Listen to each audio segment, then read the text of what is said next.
starting from that number one spot, that would be the least leveraged model. So that's the person you're pretty much fully in it. Like there's no escape. You may still have a massive staff, but you're the furthest into sales. Some people would prefer to just stay there. There are so many ways to kind of like think about optimizing, and it's not just profit, right? So it's like, hey, once we get to a certain transaction volume, do we want to grow or do we want to optimize what we already have, buy back time and create more profit with the amount that we generate? Even though this is not the most leveraged, there still is leverage. Buyer's agents and seller agents, typically this team size is not a massive team. So you see a lot of companies and other organizations out there offering fractional services, prioritize coaching, tools, or, different benefits to help aid a team ability to grow. When you're saying all of that, like I'm thinking, model kind of like, are we talking about like a model like Place? Yeah. They were like, you're not crushing in this model, dude. You should just go back to where you were. Like, I wouldn't really focus on this. At least that platform, I don't know, maybe Place is the same, but they coached him out of it. After a couple months, they're like, dude, I don't think you actually want this. This is not the right fit for you. We're truly trying to genuinely help just people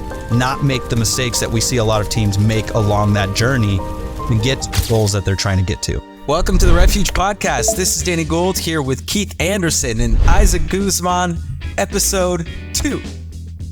Really excited to have you guys. Today, we are going to be talking about the 8 different types of team model. 8 different types of team model. And maybe you're a certain model right now. You aspire to be a different type of model. Maybe you think you're something, but you're actually something else. So I think a lot of team leaders right now or aspiring team leaders are going to have a lot to learn from today's podcast. We lost Isaac there for a second. I don't know what's going on there, Keith, but let's roll with you, man. Why don't we just start with the basics? What are the different, let's just define and list out the 8 different types of team model. Yeah, no, I love it. So there's a few more than people think, but they all generally fall into these 8 buckets. Okay, so I'm just going to list them, and then we can go in a deeper dive and explain a little bit more about them, right? So there we have the individual team. We have a rainmaker model.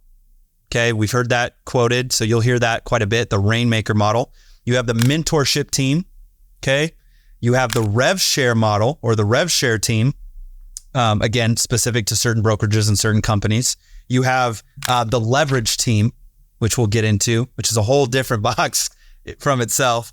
You have the teamerage, in quotes. You've heard that concept quite a bit, that teamerage model, or as some people call it, the small brokerage model, or just the brokerage type model of a team. And then you have the expansion model, and you have the enterprise model. And those are going to be more traditional team models that you'll hear, and we'll go over at the very end.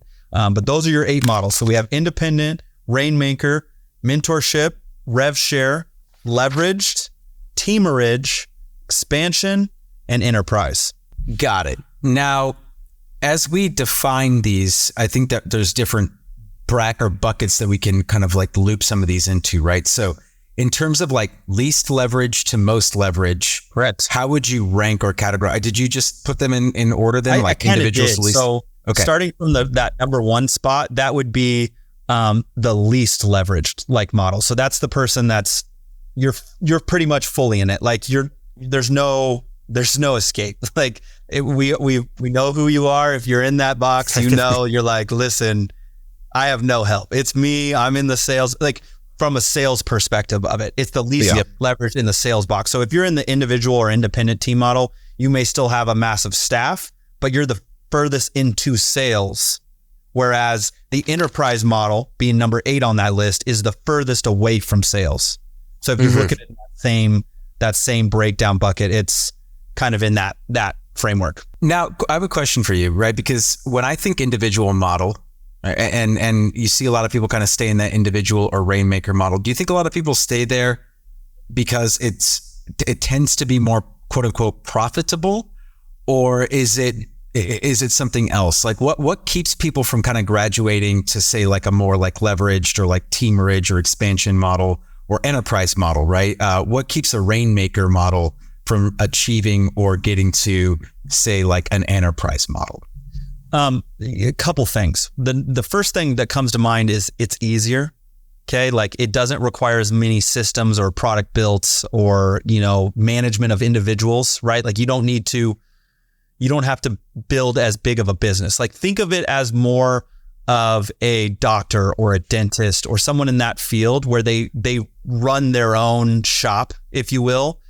So yes, they have their own practice, but they're still performing their work in their practice. So they can make this, they kind of cover up a lot of holes in their business because they're the ones acting upon their business. Whereas if you get closer to that teamerage or that enterprise or expansion model, the holes become very much more relevant and seen visually from the outside because you're no longer in production to that scale. So it becomes tougher. So that's one piece is I would say ease to get to. There's a reason that there's not 100 or 1,000 plus 200 agent teams across the country, because it's tough to get to that line item, right? It's a lot easier to be independent, work for yourself, hire a staff member, and just do a lot of deals. So that's that spread of difficulty. But the other side is profitability. At the beginning stages, the independent model or that individual model, Rainmaker model, it can feel extensively more profitability. You can feel a lot more of that profit come in because you're trading your time directly for income. Like your dollar is truly going into that income box. Whereas in some of the bigger models, you're investing your time and it's not going to pay dividends for months and years and, time to come. So that profit margin's not there. But if you do it on a time basis of how much energy and activity you're putting into your business, that's a whole different conversation for profitability, right? Like when you're in those smaller models, you're truly trading your time for the profitability right away, which is a big difference. That's why people stay there. It's easier to get to. It makes you more upfront money in a quicker pace. Yeah. And if anything to add real quickly is, one, it requires change. Mm-hmm. Like what you do every day changes. I resist change. You resist. We all resist change, right? To varying degrees, but it requires change. Yep. Second is it requires them to slow down. Like, I have to write down an SOP. Well, I just do it because I've always done it, but now I have to write it down. Right? And like for I know you guys well enough.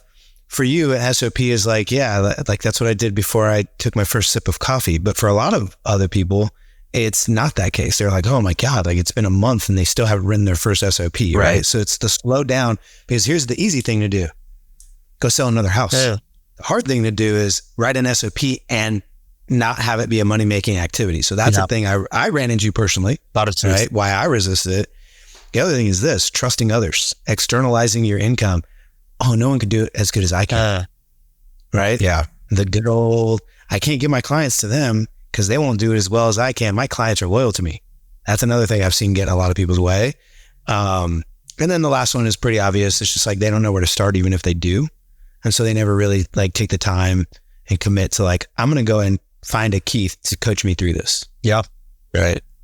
The part that is always kind of like where I've always chuckled and I've seen so many team leaders get stuck at the Rainmaker model. And by the way, like let's I should probably do away with the word stuck. Like some people would prefer to just stay there, right? Like, and so they're not stuck. In all reality, they're just like, I definitely wouldn't use the word stuck. I would use the word as, may have just found a place of viability. Like I would use viability as a better framework for it, right? Because when you get to those next models, you're talking about scalability, and some people just don't want to scale. They don't want a big operation. And there's a lot of people I talk to that did scale out of it that never should have. Like I even tell them, I'm like, go back to quality of life, because people always look at those bigger leveraged models and they're like, man, like they got it all. They don't have to sell real estate. And I'm like, yeah, I don't get to sell real estate. It's like, it's a different concept. It's like, I don't get to just go make money and feel good about it the next day. I have to rely on other people. Whereas in the Rainmaker model, you don't have to rely on people in the same way that some of those leverage models require. And so there are big pros and cons with the less leveraged models from the more leveraged models, in the sense of security. Like you can get out and just move units and make money and feel good tomorrow, instead of I have to coach someone to then coach someone to then hopefully teach someone to want someone to go and sell real estate. Like that is like my actions take sometimes days, weeks, months to ever impact, like Isaac was saying, an income producing activity. Like I'm working on stuff every day that has no direct line to income sometimes for months and weeks and years. Right. So That's a big difference. And sometimes people are a better fit for a rainmaker model. And if you look at their quality of life over the course of years, it might be more valuable for them to stay in that box and just kill it in that box. And they'll make more money in that box than if they choose to go a different route. That's not always the case for certain people, right? It just really depends on personality and what they find joy in. Some people hate selling real estate in all reality. Those people should not stay in a rainmaker model because they will burn themselves out and then eventually they won't enjoy it. You know, Isaac, you touched on something here, and the ability to delegate and the ability to let go, I think is probably the most important thing above all else. If you're trying to decide which route you want to go, the more leveraged approach, the only way that you can create more leverage in your business is if you're able to let go. And so I think it's interesting that you say that, because like that's the one thing that comes to mind. And not to make like, rainmakers are great people, but most of the rainmakers that I know that stay there are control freaks, right? And their business got there for a reason though, like because they're so good, right? And so yes, they have an inability to let go. Is that a good thing or a bad thing? It's neither, right? But it's just knowing, like you said, Keith, your own strengths and playing to those strengths. If you know you don't have that ability and you're good with the life that you can create for yourself there, because at the same time, right? Like you did mention something, and I'm kind of like stream of consciousness here, but I'm going to piece all of this together. With the rainmaker model specifically, I have seen a lot of rainmakers who stay at the same volume, basically the same amount of transactions year in and year out. But what they focus on is a couple of things. Year over year, they work less and less in and on the business, right? And so they continue to find more and more ways to leverage themselves out, right? They get buyer's agents, they get showing partners, right? And so all of a sudden, all they're doing at some point is probably just going on listing appointments, right? I know one guy here in the Bay who lives in San Diego, right? And he flies up for 3 days a month to the Bay Area. And in those 3 days takes like 12 to 15 listing appointments, right? So he just books like, right? Goes in, takes them all, gives them to his team, doesn't do shit for like the rest of the month, right? Goes back to San Diego, enjoys, relaxes, right? And so it's funny because like there are so many ways to kind of like think about optimizing, and it's not just profit, right? So it's like, hey, once we get to a certain transaction volume, do we want to grow or do we want to optimize what we already have, buy back time and create more profit with the amount that we generate? And so I think like if you're thinking about it like that, there are a lot of pros to a rainmaker model. Even though this is not the most leveraged, there still is leverage, right? And by the way, like I am understanding that correct, right? Like rainmaker model is like somewhat like a God and minions kind of model, right? Where like just one person and then like buyers agents, showing agents, that sort of thing. Yeah, because it was the indie model where you just have operations staff. Rainmakers where you start bringing in agents to close like buyers and showing. Yeah. So the independent model, which you typically see more in the luxury space or the husband and wife team space, like you see that concept quite a bit. And what you end up, it's one individual. So I guess it's good for us to start explaining it a little bit. So the individual team you have, or an independent team, it's one individual or one husband and wife individual unit selling real estate. They sell all the real estate and they leverage a transaction coordinator, a personal executive assistant, a marketing company. They'll leverage different tasks and stuff like that. But the only one talking to clients for the most part about real estate services is that individual. They'll have an assistant help with stuff. But when it comes to selling the house, showing the houses, selling stuff, there is pieces of leverage you could do for help with showing help. But at the end of the day, one point of contact, one agent, that's it. When you get to the rainmaker model, it's where you take kind of that next notch of like, I have so much business as an independent agent. I can't do it all myself, like physically can. So I have to find a way to leverage a little bit more. And the rainmaker model typically has between one buyer's agent and maybe like, I've never seen a rainmaker model bigger than 10. Never seen it. Like probably 5 to 7. Well, but if they are bigger than 10, they may not truly be a rainmaker model anymore. At that point, they might be more of an expansion or enterprise model that just can't get away from selling real estate. That's a whole different issue. Because like no individual has enough book of business to have all those individual phone calls and then warm referral them to an agent on your platform. Because the Rainmaker model is truly like, I'm maintaining the relationship for every client coming in my business. Then I'm giving that client to an agent to work with me shadowing that individual. As soon as you move to an agent can take a lead, run that lead themselves without my oversight in certain capacity, they are no longer in a Rainmaker model because that lead was generated outside of the influence of the Rainmaker themselves. I see. Right? So that's kind of where that like transition happens from. Now you don't have one person generating all the business and handing it off. You are allowing your agents to go and generate business. Now you've just moved to another leverage phase, right? You're letting something go beyond. Now you're getting into more of that traditional enterprise type team model or expansion team model, which, you know, is the furthest leverage form that you can get. So that's that line. Does all the business flow through one person, or are you allowing agents to be full agents and do the business themselves? That's interesting. Okay. And I'm really glad that we clarified that because I was even a little confused on that point. So the Rainmaker model is all of the business initially passes through the team lead. In some capacity. Even to the point where like a lot of Rainmaker models I've talked to, an agent on their team, one of the 5, they'll get at a listing potential and they have to tee that back up to the Rainmaker model to then run that listing at the highest level. Super common. Yep. Yeah. So that's a true Rainmaker. Now there are a little bit of those hybrids like you just described of like, maybe there's a little soft in between, but typically it'll be a mix between a Rainmaker and like an enterprise where it's like a small enterprise with a lot of Rainmaker in there. But for the most part, you're in that. And so if someone chooses to go to that enterprise model, they're stuck between viability and scalability. Like really, that's the definition. The reason you see Rainmaker models stay at the same level of production year in and year out, because they're in viability. They feel good. Like what more do they need? Like if they're making $400,000 to $600,000 in net income a year, they're like, that could be a really good spot for somebody. Like they're fine. Like they're like, listen, I've had so many conversations with team leaders where they're just like, I don't ever want to grow. Like I'm good. Like I'll stay right here. I'll just keep writing $400K a year. And the quality of life that their family has is fantastic. They don't have a desire to scale into a different bucket because that scale out requires an income loss for an extended period of time before it comes back. And they don't want to do that. They're like, listen, my life is easy. I know my job. I do my thing. I make good money.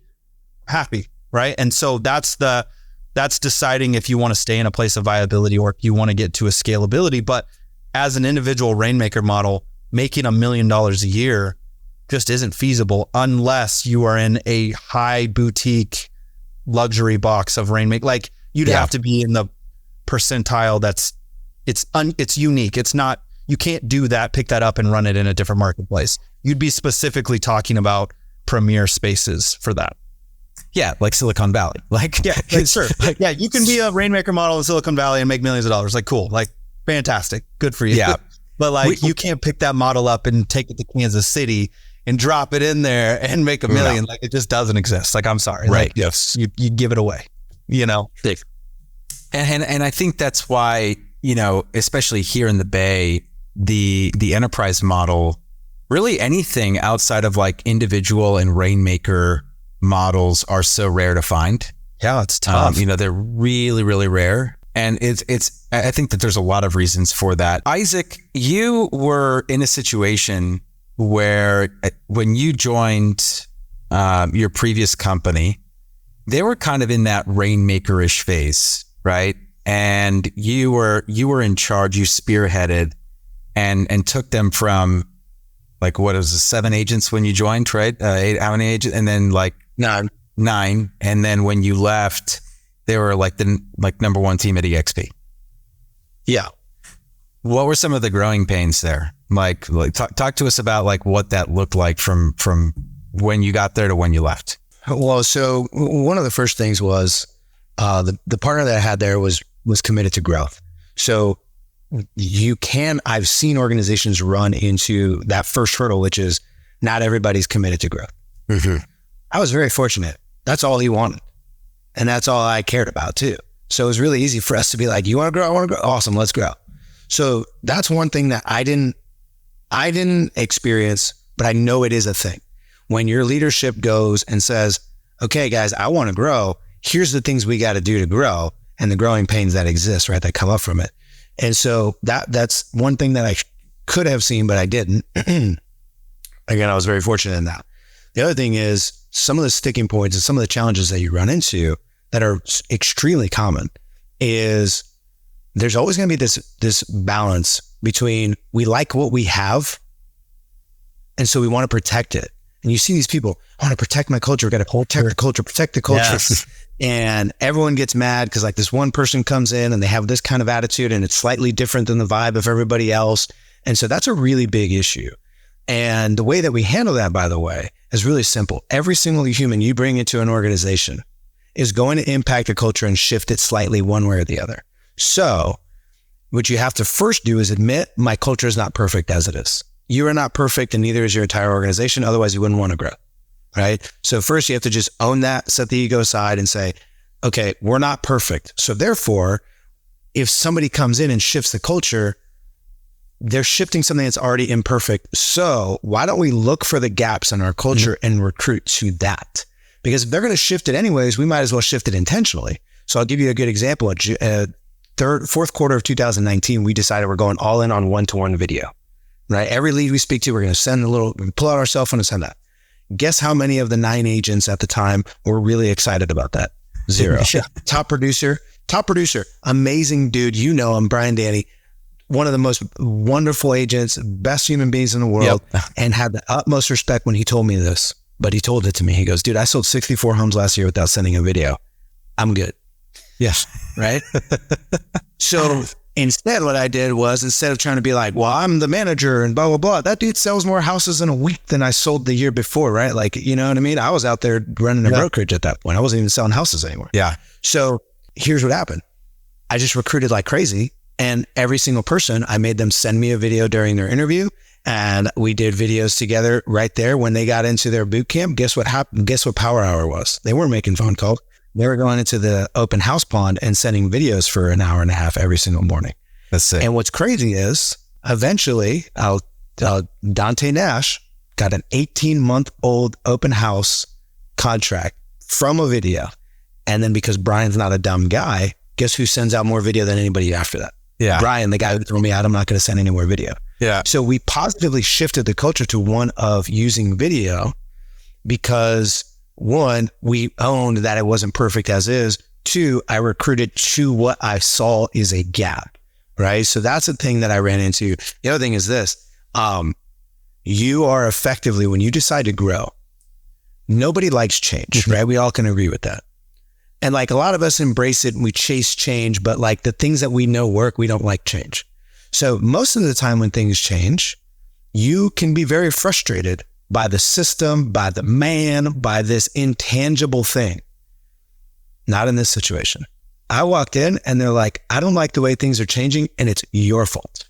I actually have a physical human in front of me who is the embodiment of the thing that is pissing me off right now. And so therefore, every time we had a quarterly meeting, we have quarterly meetings every quarter. And the beginning of the meeting starts off with this wonderful part called what's working and what's not. What's working was lots of things. What's not was everything that I was doing. Why? Because we went from 9 to 24.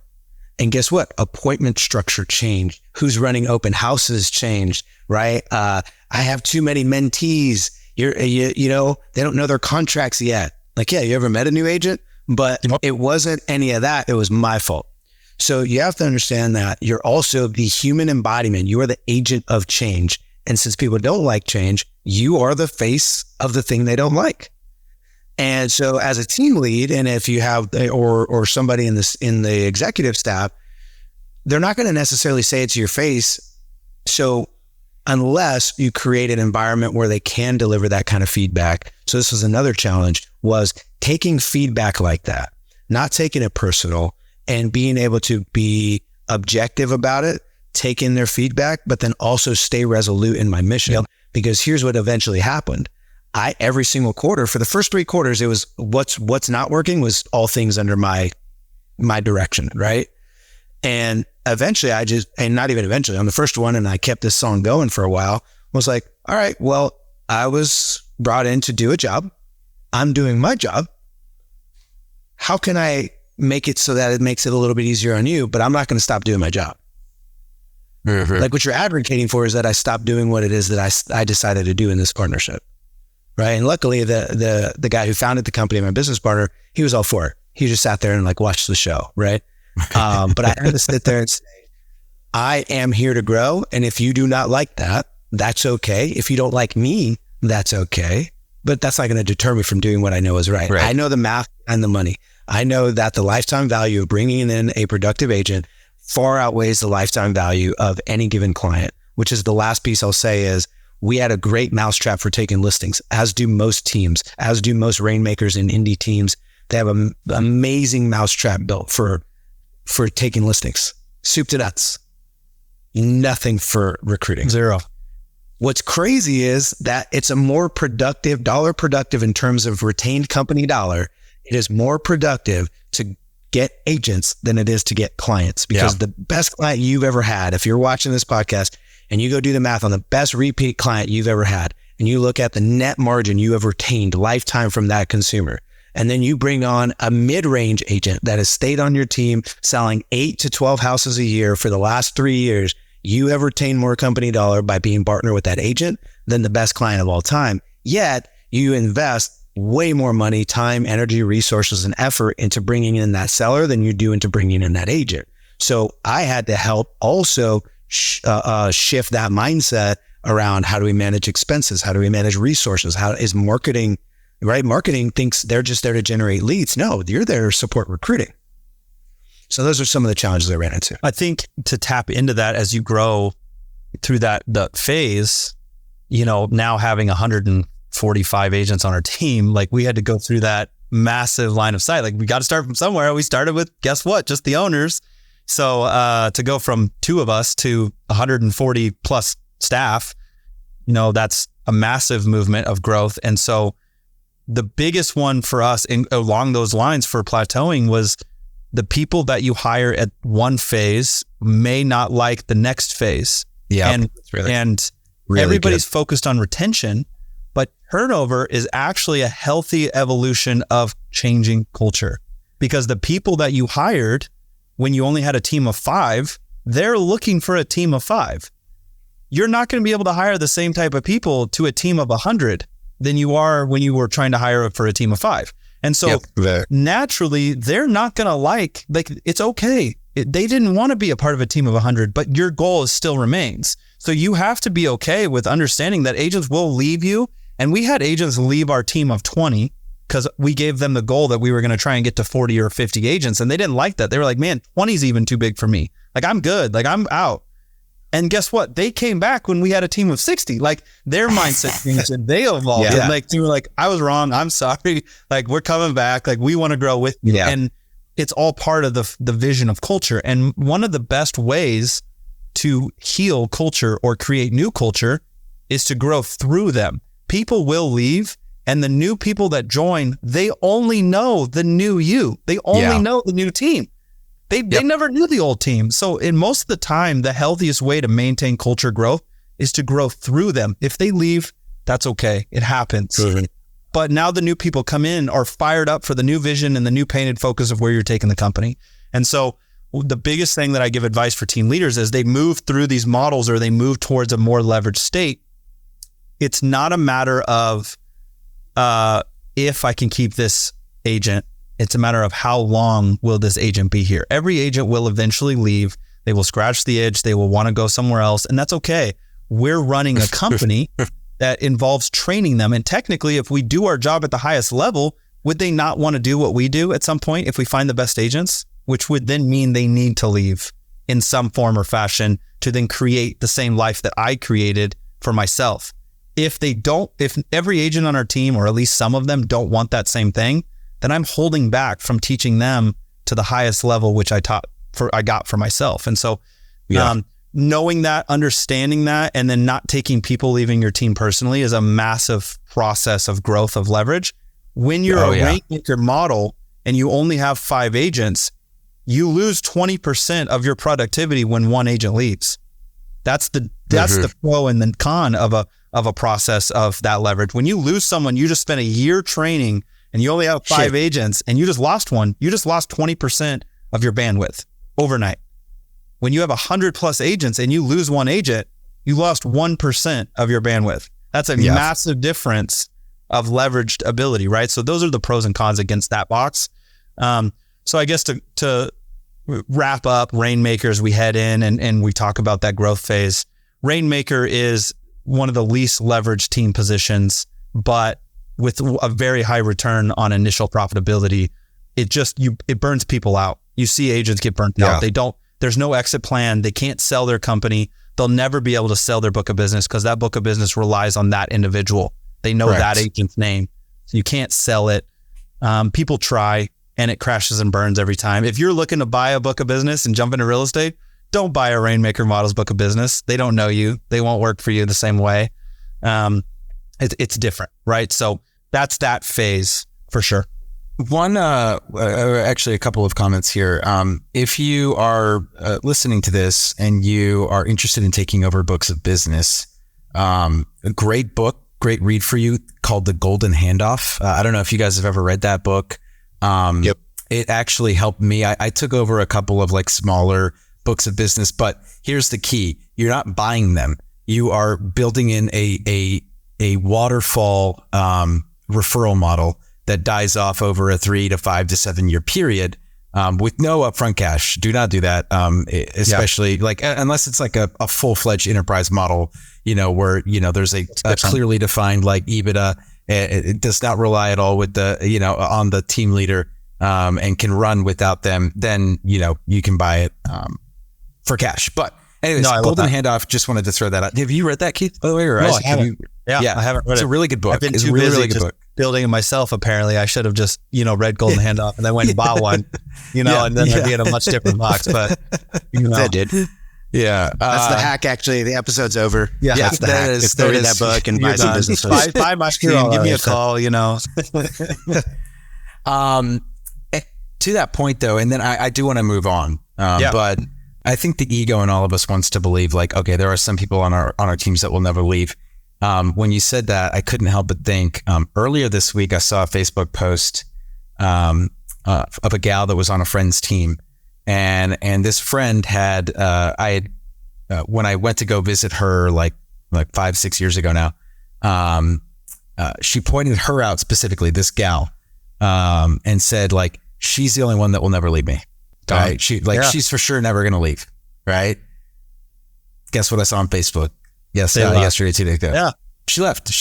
And she probably left because of that. She's like, you're wrong. But let me prove you wrong, right? It's like, it's those type of concepts though. It's like, as soon as we think that way, we're already lost. Like in order to make the full transition and understand scalability for this model, because when you start to grow a team, when you're a Rainmaker model, here's the big difference. This goes right into what we're talking about. If you're a Rainmaker model, an independent model, and you're in that bucket, who is your client? Who's your client? All right, I'll position it to you guys. If you're the Rainmaker team leader and or the individual independent agent team model, who's the client for your business? The buyers and the sellers. Buyers and sellers. Yeah. When you move into an expansion model, an enterprise model, a team ridge, or a leverage team model, more traditional large scale teams, who is your client? The agent. The agent. That's your customer now. That's your client. Like that's who you are literally, that's your main unit of business. That's your brick.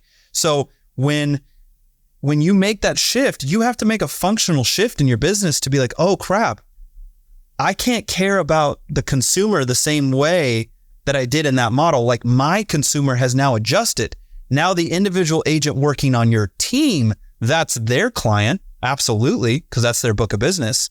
And now your entire business is not about generating buyers and sellers anymore. Theoretically, it's about serving my customer more. in any way that revolves around. So it's a serving my agent and growing that piece. So that's why Isaac spoke to that box of like, this was a big aha, like this is a big light bulb moment for a lot of teams as they realize like, what do you mean the buyers and sellers aren't my customer anymore? I'm like, listen, if you want to be a team leader, they're not.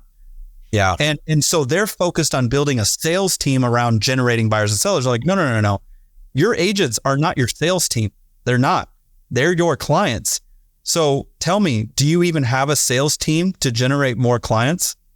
Do you even have a true sales team for your business? Because theoretically, your sales team would then be a recruiting organization to generate more clients, because your clients are your agents. So if you don't have the amount of teams that I see stuck in the plateau of 20 to 40 agents, we could do an entire podcast just on the concept of you're in that 20 agent count. The only sales force you have is yourself, because you're the out there recruiting and doing that. You don't even have a sales team for your business that's generating millions of dollars worth of revenue. Like, in all reality, you have to reshape that thought process. And so that's how people start to get to that larger model is it clicks and they're like, oh, wait, I need a sales team to generate more clients. The same way I used to generate buyers and sellers, I need to formulate a plan to generate more clients, which are now agents. And that's the big difference between full leverage team model and the rainmaker and independent model. That's the biggest mental shift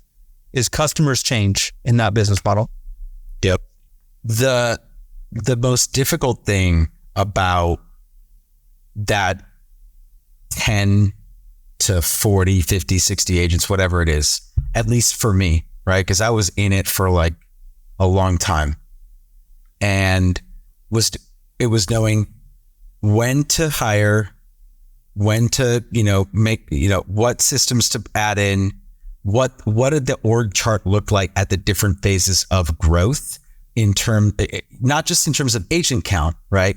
Because agent count versus top line revenue versus profit, like those can vary between different teams. And so understanding kind of like, okay, at this point in my growth, I should be at X number of agents or like X, top line rev or X profit margin, right? And so that's one of the things that we're building out here within Refuge is like the org charts for growth, right? So like what does it look like at 10 to 20, 25 to 40 or 50, right? And what is the evolution of the organizational chart of your company look like as you go through that?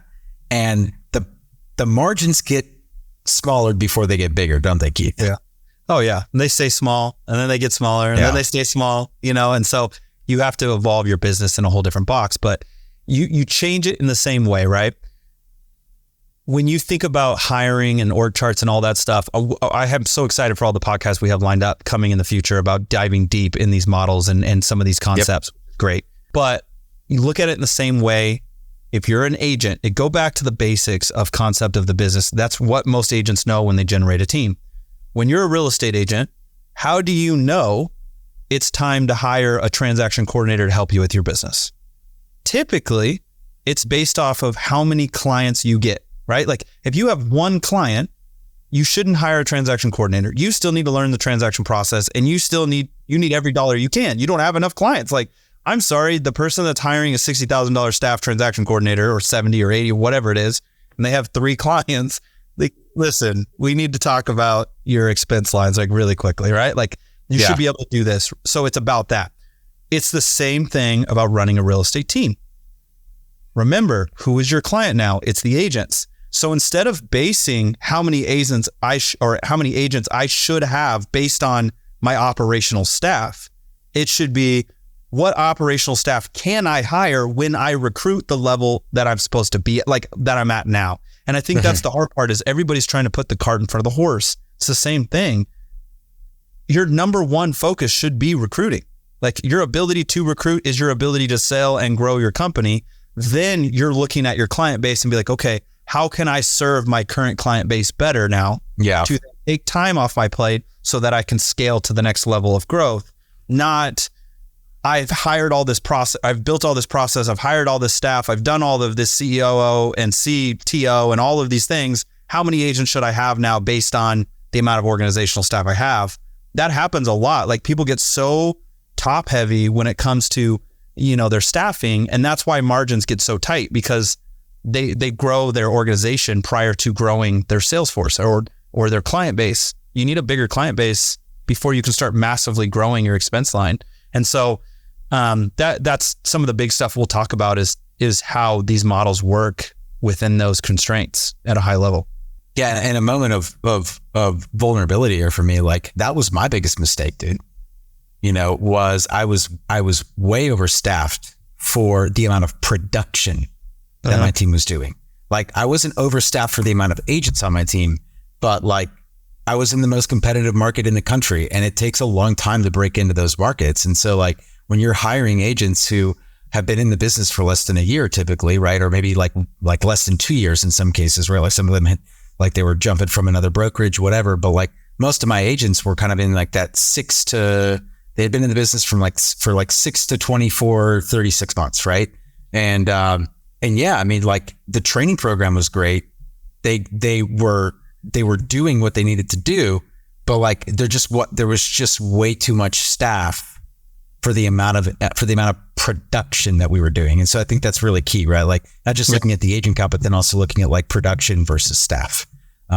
Because in that way, you're not, like you said, like putting yourself in a position where you could, be profitable one month and then the next month, like, hey, we didn't sell enough houses, right? And we've got way too much staff, way too much overhead. Yeah. And one thing I'll also just kind of my little take on this is, you can always hire when you need to, right? Like that's a thing. There's humans, they want jobs. You got money. That's great when you need to. What's funny is I've never heard any agent, check out how trippy this is.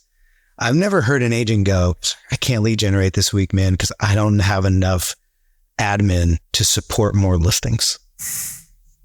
You've never heard that before in your life. Yeah, I hear team leaders all the time being like, I got to slow down on recruiting because I don't know if I have enough people to help train. And like, just figure that out, but just keep recruiting. If you're recruiting, you never stop no one will knocking doors or making calls. Like never in the history of the world has there ever been an agent like, can't lead generate, dude. I don't have the transaction coordinator to make it happen. I can't hire all of these agents that are begging to work for me because I don't have enough staff. Like it doesn't exist. It's crazy. It doesn't exist. And that's how you know that people have it backwards, because they're so focused on, they want a perfect ship before they go and bring somebody in to ride it. It's like, no, you need to have the line of ticket sales. Like you need to have people wanting to be there and want to buy what you're offering before you figure out, what that's going to logistically work like, and that's a big failure for a lot of those pieces. And you just touched on it, Keith, but for anyone who's listening to this and you're listening to like these different types of models, we're actually starting a new series, the team series, where we're going to be interviewing team leaders who literally run these different types of models. And so if you're not already subscribed, call to action here, subscribe to the podcast, whether you're on YouTube, you're on Spotify, Apple Podcasts.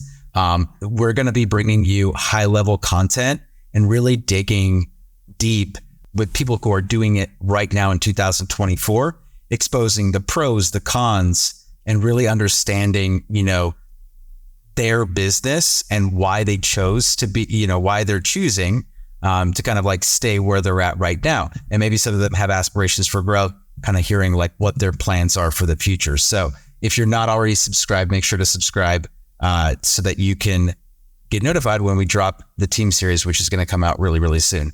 As we're running up close on time here, and we've really touched the Rainmaker model, expansion / enterprise model. We didn't really spend a lot of time on the rev share model, which I think like that is kind of like that's like a totally different topic, right? But let's talk about the tweeners here, the leveraged and the team-rich models real quick, because we didn't really touch on those super quickly. What would be some of the advantages, some of the pros and some of the cons of a leveraged model and the team-rich model? Well, let's break it down a little bit of that box. And like team-rich and the leveraged team models are two distinctively different. And so it might be good to go, like the leverage model is closer to that enterprise model, right? And like to actually do constraints on it, the leveraged team model is essentially it's essentially more of your traditional team model, right? Agents or buyers, both buyers agents and seller agents. Typically this team size is not a massive team. Like we're typically looking at that. The leverage team model is going to be anywhere from 10 agents, maybe 5 agents, even if it's a smaller team, up to like 20, 25, maybe. Typically you might see some as big as 40, but usually it's going to fall into that box. And the leverage team model, really why we call it the leverage team model, is that they're leveraging or they're pretty much outsourcing some services to help build and scale their team past a point where they couldn't really do it themselves. So you see a lot of companies and other organizations out there offering fractional services, prioritized coaching, tools, or, different benefits to help aid a team's ability to grow. Because theoretically, maybe those team leaders, they didn't have that box figured out, or they weren't a partnership. A lot of really successful teams can't get past a certain point because it's only one individual as an owner, and they can't find the staff member that they need to help them get to the next level, or they don't have a partnership in the ownership box to help them scale. And so there's a lot of companies out there that will offer recruiting services, coaching services to help educate, training services, marketing services, or even CTO or technical services. We see a lot of that out there. And so a leverage team model is kind of that middle gap team that kind of gave up trying to figure out how to build it themselves and said, you know what, let me outsource all of this, and I'm going to just sit in that place of viability again, but like in this bucket, right? Because if you want to scale out of a leverage team model, you have to learn how to do those things yourself and stop outsourcing it at some point or another. Or that's fine. You can just kind of sit inside that box, but that's really what that leveraged model looks like. And like I said, there's a lot of pros there, as in you don't have to have it all figured out if you stay there. It does allow the team leader to stay in production a little bit if they'd like to, or they so choose. They're not fully exiting. They usually can't because they're paying for a lot of the services to be done. So this is probably the least profitable box to be in. Like it is the tightest margins, right? Like it really is. Outsourcing a lot of stuff, that's expensive. Your staff, requirements becomes really minimal, so you don't have a ton of help. And you're probably the furthest away from production that you've been in your business, in your career, to that point. You're trying to exit production, but it's like it keeps pulling you back. Happens all the time. You just see team leaders like, I got to go sell 2 houses because I can't pay the bills. Like that's a legitimate struggle for them in their phase. So I typically caution team leaders when you get to the leverage phase, like try not to sell the house when I say sell the house, sell your business and like give up all your profitability to have help when you don't need it yet. Like you have to grow past that phase or figure it out. Share in ownership, bring on another owner, bring on some other people that can actually vest with you and grow to the next phase versus just paying for, I guess, the easy button that costs all the money that you've earned in profitability in that box. So would a leverage team, and not to drop names here, but like when you're saying all of that, like I'm thinking of a model kind of like, are we talking about like a model like Place? Yeah. Where you're kind of like plugging into their, okay, all right. So like that's kind of what we're talking about. So like full disclosure, like, and I don't know all the numbers and the percentages, but you give up a massive percentage of your company profitability, a massive percentage. It's 50%. Yeah. And I don't know if it's adjusting or changing or what that looks like at any scale, but it's 50% usually or higher. And there's companies that are doing that where they're saying, hey, we'll provide this for you and this for you, and we'll make it streamlined. But in order for you to do that, you have to give up this profitability. Well, that defeated the whole point. Like that's all your profitability for why you created the team to begin with. So yes, you can outsource it, but now you just like, why? Like at that point you start to have the conversation, why not just go be a Rainmaker model and make 3 times more money? Like don't get to that spot and then just give up and then give away everything you just built essentially. Yeah. It's tough. And to their credit, so there's another platform out there that a lot of my buddies are part of or whatever. And recently they actually had that conversation with one of their subscribers. It was like, hey man, I don't think you actually want to do this, dude. Yeah. Like we think you should just go back to the Rainmaker model. Like they didn't use that language, right? But they didn't call it the Rainmaker model. But they convinced them. They're like, listen, dude, like you are not crushing in this model. It was the Reside guys. They were like, you're not crushing in this model, dude. You should just go back to where you were. Like I wouldn't really focus on this. Don't grow. They should, at least that platform, I don't know, maybe Places is the same. but they coached him out of it. After a couple months, they're like, dude, I don't think you actually want this. This is not the right fit for you. Go back to there. We'll cancel the contract. Don't worry about it. Because those operators, they understand who this makes sense for, and they understand who it doesn't make sense for. And sometimes, some of the fees can be like usurious, you might even say, but they also know they know their demographic. And the smart ones, the ones that are ethical, and I would have to imagine all of them are, just don't have personal experience outside this one group, where they were like, yeah, man, you're not our avatar, bro. Like, this isn't going to make sense. Nobody's going to feel good about this at the end of the day. Right. So I would definitely say that leverage model that we call it, it's also your traditional model for the most part, but it is the messiest middle you can find yourself in. Like, of all of these, 100%. You get stuck, you're looking for a lifeline, you have no way out, you're hitting a plateau, and you start Googling, like, how do I do this? How can I get out of this? And then that's where you end up realizing, like, you basically just sold your company. You just don't know it yet. Like, it just happened, right? So that's essentially that's how you end up finding a podcast like ours. Correct. Right? And your YouTube. Seriously. Believe me, we're not trying to buy your team. That's not what we're doing here. We're truly trying to genuinely help just people not make the mistakes that we see a lot of teams make along that journey to get to the goals that they're trying to get to. And so that goes into that teamage model, right? Like, as we touched on that. Yep. That's the other big bucket. The teamage model is, you see it. So this is the only way that the teamage model is in that box. It's a brokerage that's operating like a team. Okay. So traditionally, when we talk about a team, it's a business entity within a brokerage. They hang their license at a brokerage, but run a separate entity, separate name, separate company. The teamage, which you do see out there in the marketplace, it's a team ran, like, brokerage ran like a team. Okay. It can be at any scale. You see a lot of boutique places do this where they may only have 5 or 10 agents, but there are a couple models out there that run a larger size that, are 100 or 200 place or plus. You see a lot of Remax franchises do this as well, right? Like, they'll own a franchise and then they're running their franchise kind of like a team, but they have independent or miscellaneous agents that work for them that might not be getting leads, but just paying like general fees. So this is a very unique model. It does work. There is a lot of profitability that can be found in here, but you open yourself up to the liability, the risk of running a brokerage, a lot of those other pieces, and you have to be comfortable with taking on that risk and running a team in that box.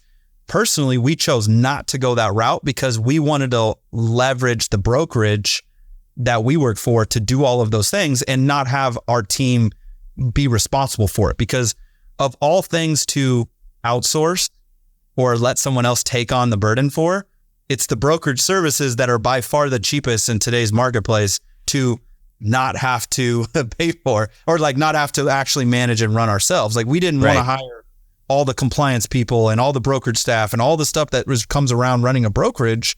We didn't have to do. We just said, hey, we'll pay our minimal monthly fee or transaction fee or whatever that cost looks like. You do it. And I don't want any of the risk or liability of it. And so that's why typically you see teams say, no, we're good, we'll do this. But there's an extreme amount of profitability that can happen from the teamage model, but that profitability comes with its own carried risk and risks. Get there, right? Like, that's why we see so many of those brokerage team models honestly join these other, cloud brokerages down the stretch here, because of the fact that they're tired of that risk for reward, like, battle for their entire career. And just to wrap up here, because we're up on time, but that's exactly it. I can think of, just off the top of my head, like 3 or 4 teamage model guys that eventually went to cloud-based because they realized, like, why am I taking on all of this additional risk for, like, when they ran the numbers, right? Like, you run the numbers and you're like, actually, I'm going to make more money and have less risk if I go to the cloud-based. Yeah. And it's just like, well, it makes zero sense to stay if you're running that kind of model. Usually. Now we're not even going to get into it, why some people choose to not do that. But I would argue that if you really broke down the numbers, you'd be hard pressed to find that running a teamage is actually going to be more profitable than aligning yourself with a cloud-based. Guys, this has been awesome. You'd have to be massive. This has been awesome. And really looking forward to next week.